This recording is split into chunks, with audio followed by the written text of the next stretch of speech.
आज हम लोग शुरू करेंगे control structure of C language. Control structure of C language.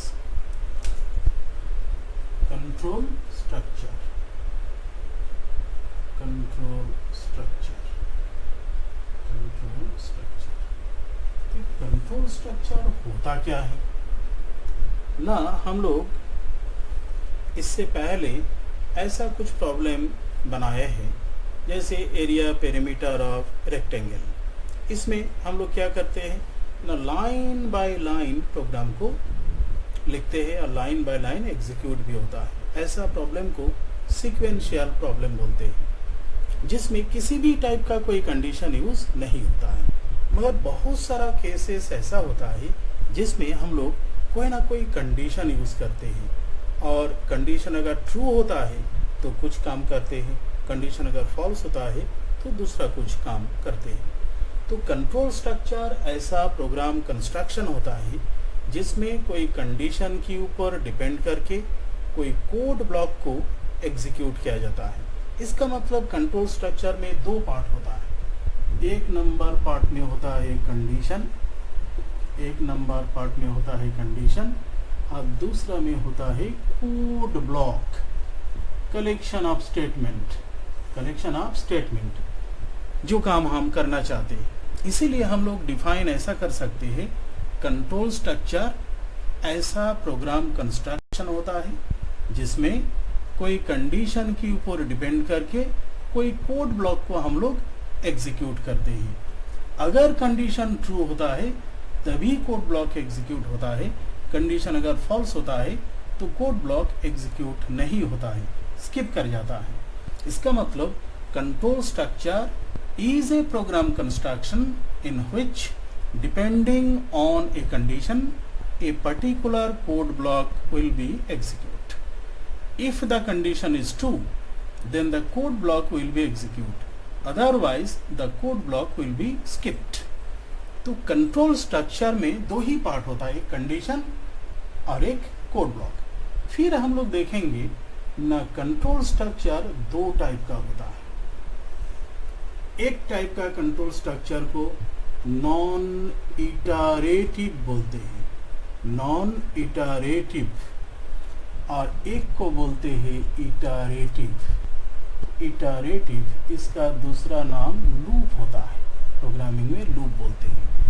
Iterative ये जो वर्ड है ये इटरेशन से आता है। इटरेशन मैथमेटिकल टर्म है, इसका इंग्लिश में होता है रिपीटेशन, जिसको प्रोग्रामिंग में हम लोग बोलते हैं लूप।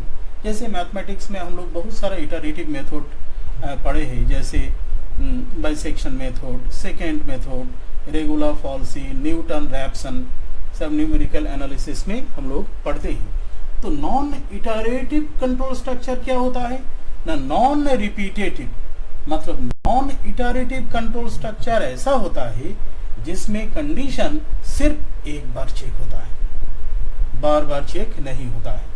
इसीलिए नॉन इटरेटिव कंट्रोल स्ट्रक्चर ऐसा कंट्रोल स्ट्रक्चर होता है जिसमें कंडीशन सिर्फ एक बार चेक होता है, रिपीट नहीं होता है, रिपीट नहीं होता है।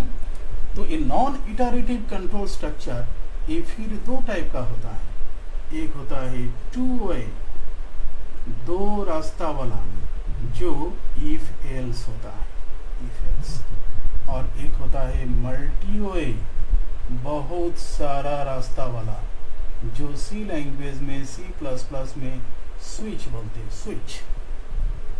इसीलिए हम लोग देखते हैं इफ एल्स में कंडीशन सिर्फ एक बार चेक होता है, स्विच में भी कंडीशन सिर्फ एक बार चेक होता है। इसीलिए कोई अगर कहेगा व्हाट इज इफ, तो हम ऐसा बोल सकते हैं, इफ इज ए टू वे, दो रास्ता वाला, नॉन इटरेटिव, जिसमें कंडीशन सिर्फ एक बार चेक होगा, कंट्रोल स्ट्रक्चर जिसमें कंडीशन के साथ साथ कोड ब्लॉक होगा। Switch is a multi way non iterative control structure. अब इसका सिंटैक्स वगैरह हम लोग देखेंगे। उससे पहले इटरेटिव कंट्रोल स्ट्रक्चर या लूप किसको बोलते हैं ना, इटरेटिव मतलब रिपीटेटिव, जिसमें कंडीशन रिपीटेडली चेक होगा, बार बार चेक होगा। कब तक? जब तक कंडीशन फॉल्स नहीं होगा तब तक ये काम करते रहेगा। मतलब इटरेटिव कंट्रोल स्ट्रक्चर और लूप ऐसा प्रोग्राम कंस्ट्रक्शन होता है जिसमें कोई कंडीशन के ऊपर डिपेंड करके कोई कोड ब्लॉक रिपीटेडली एग्जीक्यूट होता है जब तक कंडीशन ट्रू रहता है या जब तक कंडीशन फॉल्स नहीं होता है। इंग्लिश में बोलेंगे तो ऐसा बोलेंगे, इटरेटिव कंट्रोल स्ट्रक्चर और loop is that type of program construction in which depending on the condition a particular code block will be executed repeatedly until the condition is false. If the condition is false, then the repetition will be stopped. अब iterative control structure फिर दो type का होता है। एक होता है entry controlled और एक होता है exit controlled. Entry controlled, exit controlled. Entry controlled loop C++ में, जावा में दो होता है, व्हाइल एंड फॉर, और एग्जिट कंट्रोल्ड डू व्हाइल। मतलब सी लैंग्वेज में, C++ में, जावा में टोटल 3 लूप होता है, while, for and do while. अभी एंट्री कंट्रोल्ड लूप कैसा होता है? मतलब कोड ब्लॉक एग्जीक्यूट होने से पहले अगर कंडीशन, एंट्रांस में कंडीशन अगर चेक होता है कोड ब्लॉक से पहले, तो उसको एंट्री कंट्रोल्ड हम लोग बोलेंगे। आगे हम लोग डिटेल्स में देखेंगे। इसीलिए फॉर एंड व्हाइल ये दोनों में कोड ब्लॉक एग्जीक्यूट होने से पहले कंडीशन चेक होता है और डू व्हाइल में कोड ब्लॉक एग्जीक्यूट होने के बाद कंडीशन चेक होता है। तो अब एक एक करके हम लोग देखेंगे। सबसे पहले हम लोग इफ के बारे में देखेंगे। इफ, तो अगर कोई पूछा इफ क्या होता है तो हम सीधा इतना बोल सकते हैं, if is a two way non iterative control structure. काम कैसे करता है? ऐसा सिंटैक्स होता है। इफ यही पर हम लोग लिखते हैं कंडीशन और यही पर होता है कोड ब्लॉक। आप यहाँ क्लोजिंग ब्रेस बंद करते हैं। यहाँ हम एल्स नहीं लिखा, इसका मतलब इफ के साथ एल्स रहना जरूरी नहीं है, एल्स ऑप्शनल होता है, जब जरूरत पड़ेगा तब यूज करेंगे।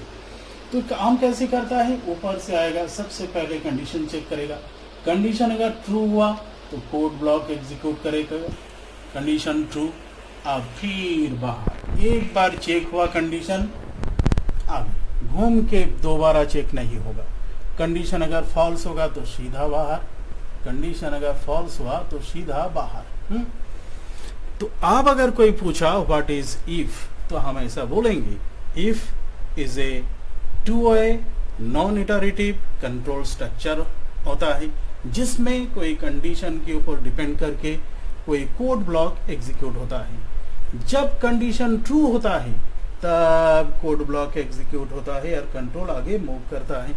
अगर कंडीशन फॉल्स होता है तो कोड ब्लॉक स्किप कर जाता है और कंट्रोल आगे मूव करता है। अब यह एक बात याद रखना पड़ेगा, कोड ब्लॉक में अगर सिंगल स्टेटमेंट प्रेजेंट है तो ये ओपनिंग क्लोजिंग ब्रेस इसको लगाना जरूरी नहीं है, ऑप्शनल होता है। अब अगर हम देखेंगे इसका लॉजिक क्या है, ऐसा होता है, ऊपर से आएगा, सबसे पहले यहाँ पर कंडीशन, कंडीशन अगर ट्रू हुआ तो यहीं पर कोड ब्लॉक, फिर आगे कंडीशन अगर फॉल्स हुआ तो सीधा यहीं पर आ जाएगा, कोड ब्लॉक को स्किप कर जाएगा। एकदम सेम, ऊपर से आया कंडीशन अगर ट्रू हुआ तो कोड ब्लॉक, देन आगे, कंडीशन ट्रू हुआ तो कोड ब्लॉक, देन आगे, कंडीशन फॉल्स हुआ तो कोड ब्लॉक से बाहर, आगे। ये लॉजिक डायग्राम है, ये इफ का सिंटैक्स है,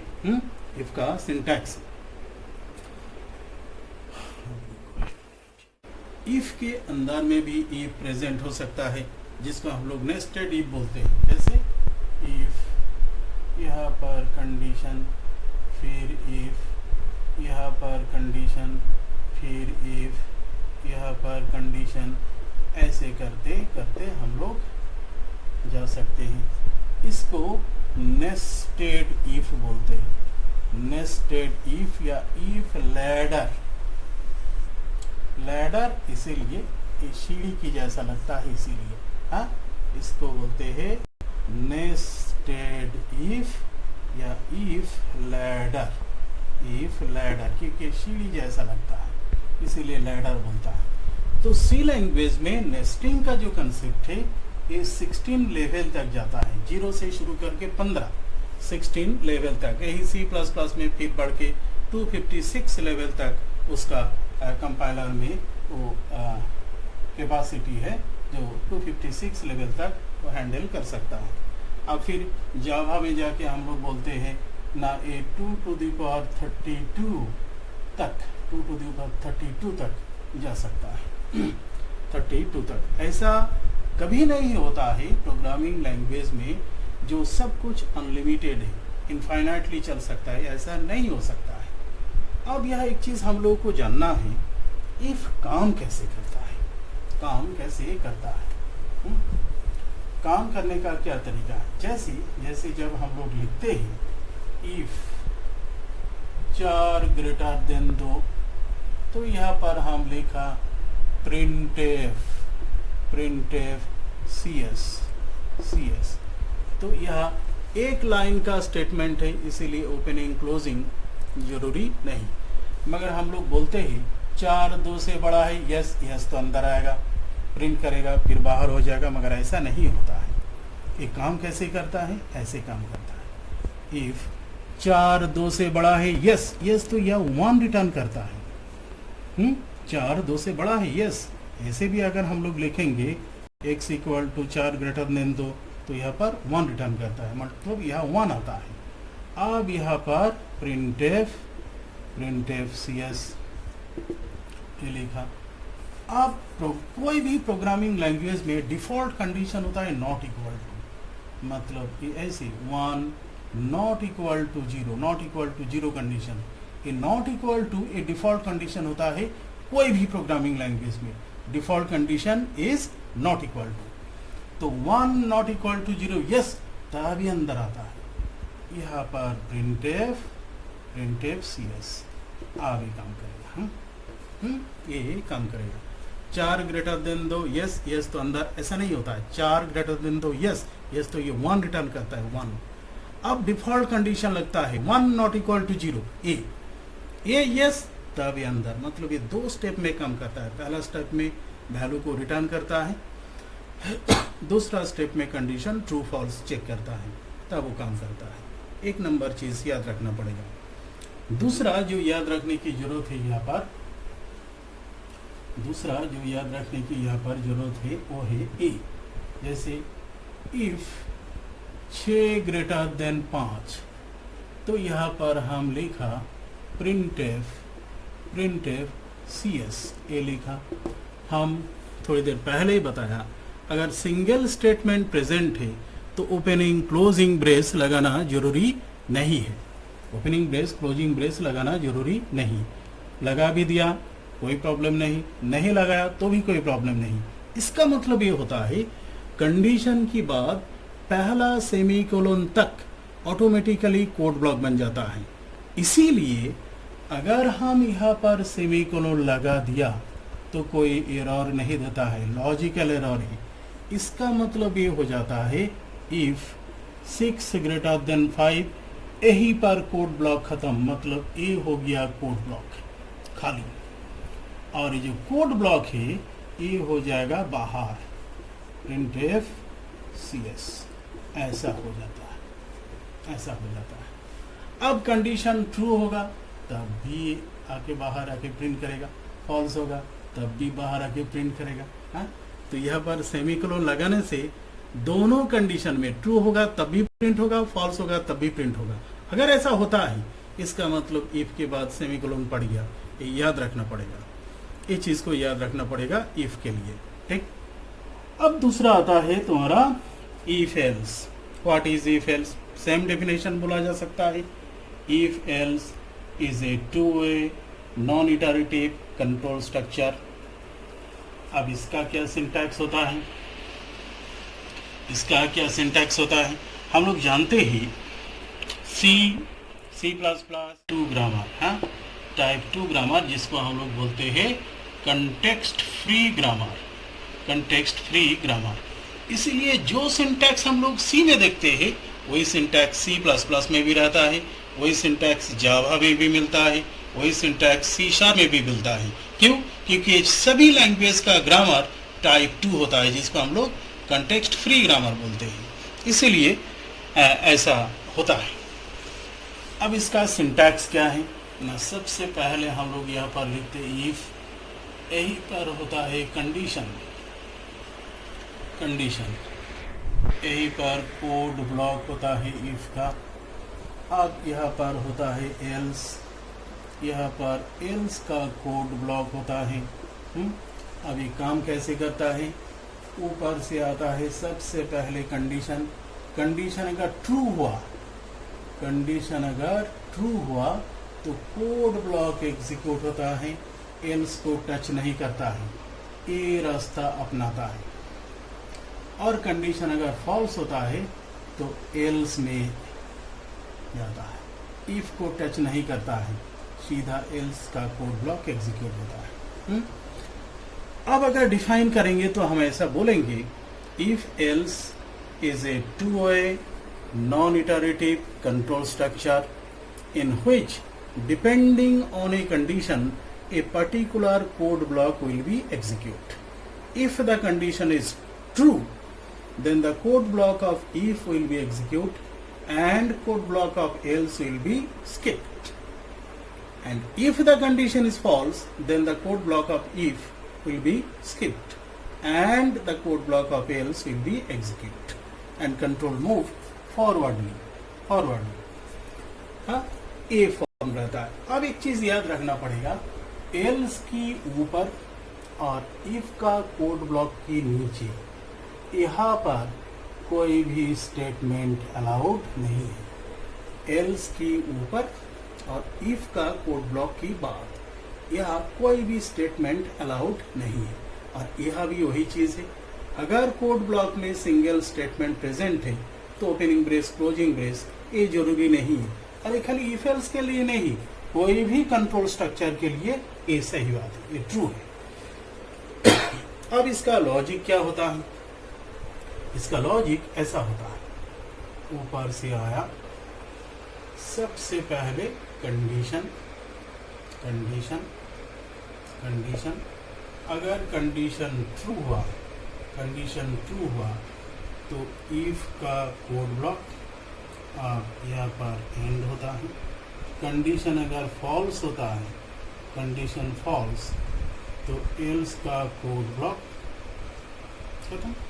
साफ साफ दिख रहा है दो रास्ता है, इसीलिए तो इसको टू वे कहा जाता है। और कंडीशन एक ही बार चेक होता है, इसीलिए नॉन इटरेटिव, साथ में कंडीशन के साथ साथ कोड ब्लॉक भी रहता है, इसीलिए कंट्रोल स्ट्रक्चर है two a non iterative control structure. ऐसा सिंटैक्स होता है इफ का। अब इसका एग्जांपल में अगर हम देखेंगे तो हम ऐसा देख सकते हैं, जैसे जैसे हम लिखा इंटीजर a इक्वल टू 4 और यहाँ पर लिखा इफ a इक्वल टू 5, तो यहाँ पर हम प्रिंट किया CS और एल्स में प्रिंट किया हम MCA। अब देखते हैं a का वैल्यू कितना है 4, तो 4 5 के साथ बराबर है 9, तो कहा सीधा चल जाएगा एल्स में, MCA प्रिंट करने के बाद बाहर हो जाएगा। मगर यह भी वही चीज है, 4 5 के साथ बराबर है 9, तो 0 आएगा, 0। अब 0 नॉट इक्वल टू 0 फॉल्स, तब ऐसा काम करेगा। मगर एक चीज याद रखना पड़ेगा, यहाँ पर अगर सिंगल इक्वल टू है, सिंगल इक्वल टू, तब a का वैल्यू कितना है 4, फिर a में 5 को डाल दिया तो अल्टीमेटली यह कौन आया 5। अब हम लोग क्या जानते हैं, if5 मतलब if5 not equal to zero condition होता है। 5 not equal to zero, yes yes तो CS प्रिंट होगा और फिर S बाहर जाएगा। ऐसा काम करेगा। ये सब चीज को याद रखना पड़ेगा। अब क्या है ना, अब इसमें और एक वेरिएशन आ सकता है। जैसे हम यहाँ पर CS लिखा और यहाँ पर सेमीकोलन दे दिया, इसका मतलब इफ का कोड ब्लॉक वहीं पर खत्म हो गया। इसका मतलब ये कैसा फॉर्म आया, if a equal to 5 code block खाली, और जो कोड ब्लॉक में CS वो यहाँ पर आ जाएगा। उसके बाद एल्स, अब यहाँ पर MCA ये लिख दिया। इसका मतलब एल्स के ऊपर और इफ का कोड ब्लॉक के नीचे यहाँ पर स्टेटमेंट आ गया, जहाँ स्टेटमेंट अलाउड नहीं है तो सिंटैक्स एरर देगा, सिंटैक्स एरर। इसको याद रखना पड़ेगा। अब यहाँ भी इफ एल्स के अंदर में इफ एल्स प्रेजेंट हो सकता है। जैसे इफ कंडीशन, फिर एल्स, फिर यहाँ पर आके इफ कंडीशन, फिर एल्स, फिर यहाँ पर आके इफ कंडीशन, फिर एल्स।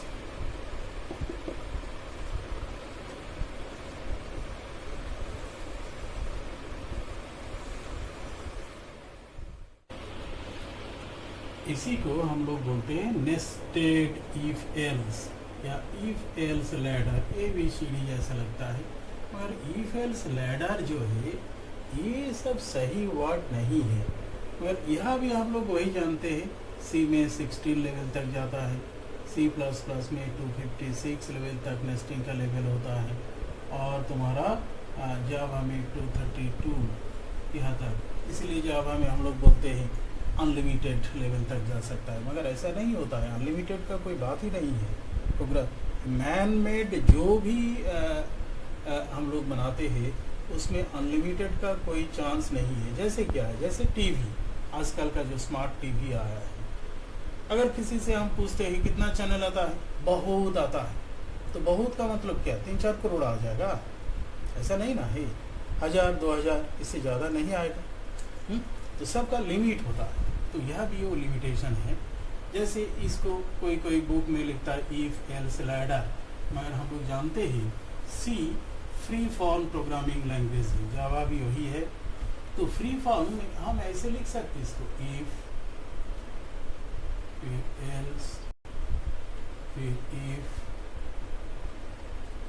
फिर एल्स, ऐसे करके एक बन गया, दो बन गया, फिर हाँ, तो यह क्या है, एक इफ एल्स है, अब दूसरा इफ एल्स है, दूसरा इफ एल्स है। तो ऐसा नेस्टिंग तो हम बोल सकते हैं नेस्टेड इफ एल्स, मगर लैडर इसमें बनेगा नहीं।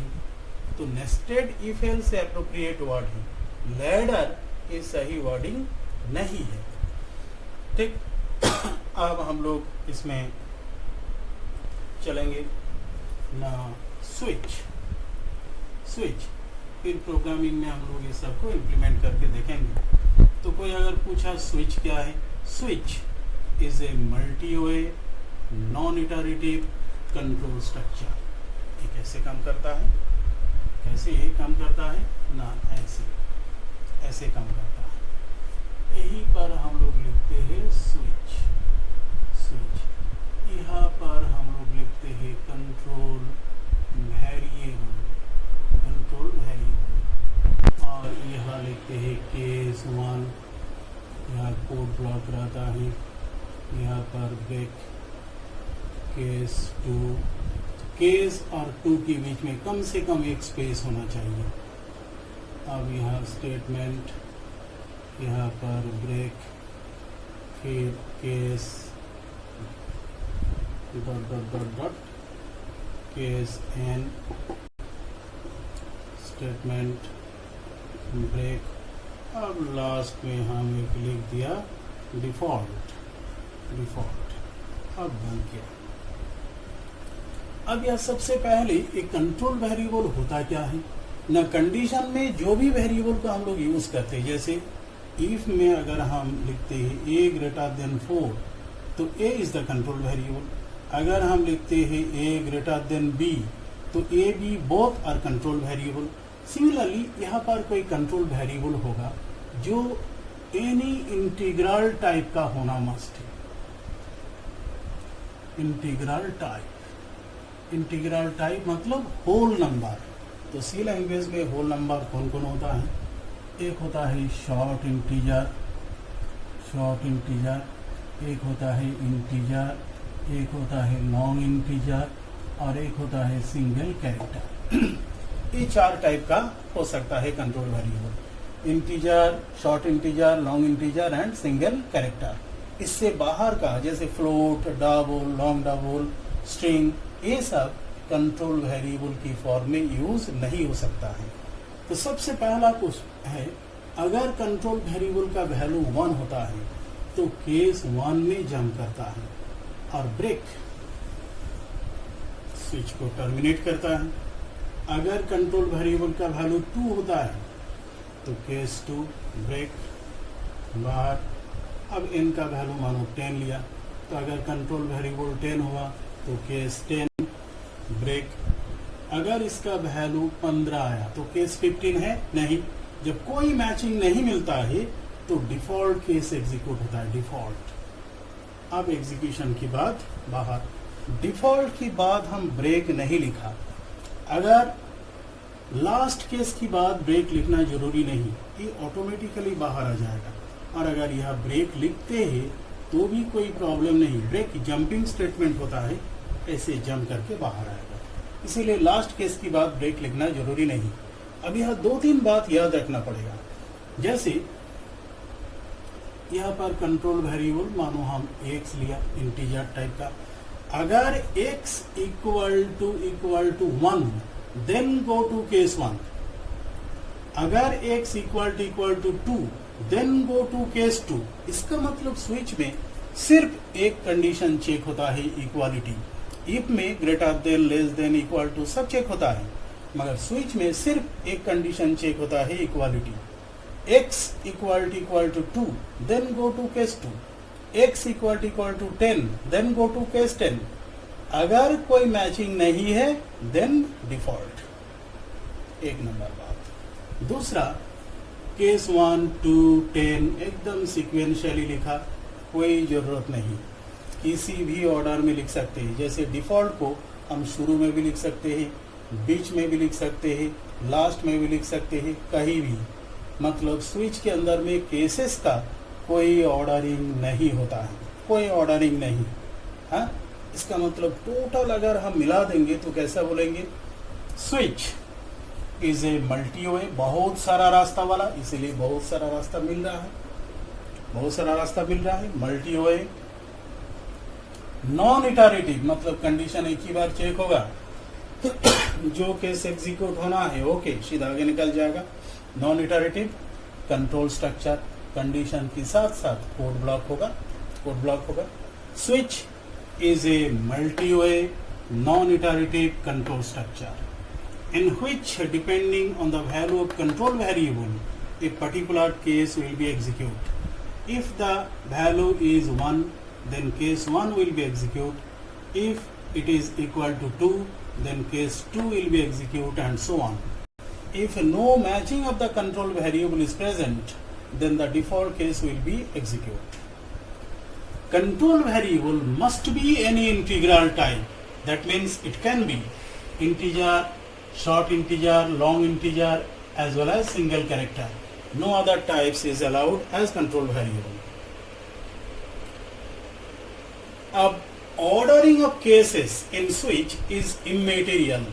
User can write the cases in any order as the choice of the user. अब यह एक क्वेश्चन आता है, एक स्विच में कितना केस हो सकता है मैक्सिमम? तो जैसे हम लोग देखा, कंट्रोल वेरिएबल सबसे बड़ा साइज कौन है? Long integer. और हम लोग जानते हैं लॉन्ग इंटीजर 4 बाइट का होता है। 4 बाइट, 4 बाइट का मतलब 4 8 32 बिट। इसमें मैक्सिमम वैल्यू कौन जाएगा? 2 to the power 32 minus 1। तो अनसाइंड लॉन्ग इंटीजर, तो 0 से यहाँ तक जा सकते हैं। तो टोटल कितना हो रहा है इसमें? 2 to the power 32। केस 0 से शुरू करके केस इतना तक। लॉन्ग इंटीजर में इससे बड़ा वैल्यू स्टोर नहीं हो सकता है, इसका मतलब केस इससे बड़ा केस नहीं हो सकता है। तो 0 से शुरू करके यहाँ तक, तो टोटल कितना होगा? 2 to the power 32, और एक होगा डिफॉल्ट केस, तो टोटल होगा 2 to the power 32 प्लस 1।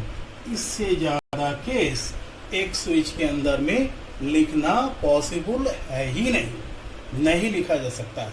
इसका मतलब हम बता सकते हैं एक स्विच के अंदर में मैक्सिमम केस होगा 2 to the power 32 प्लस 1, इससे ज़्यादा अलाउड नहीं, इंक्लूडिंग डिफॉल्ट को लेकर, डिफॉल्ट को लेकर। अब इसको हम लोग प्रोग्राम में कैसे यूज़ करेंगे?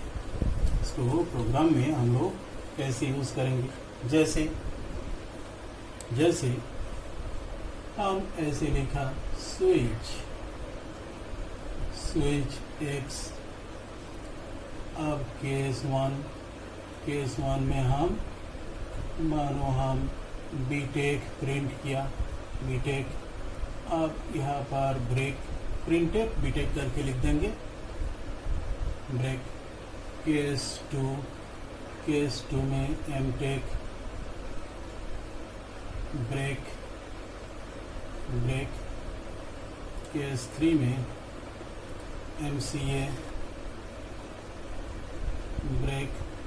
अब यहाँ पर हम लिखा डिफॉल्ट में लिखा इनवैलिड।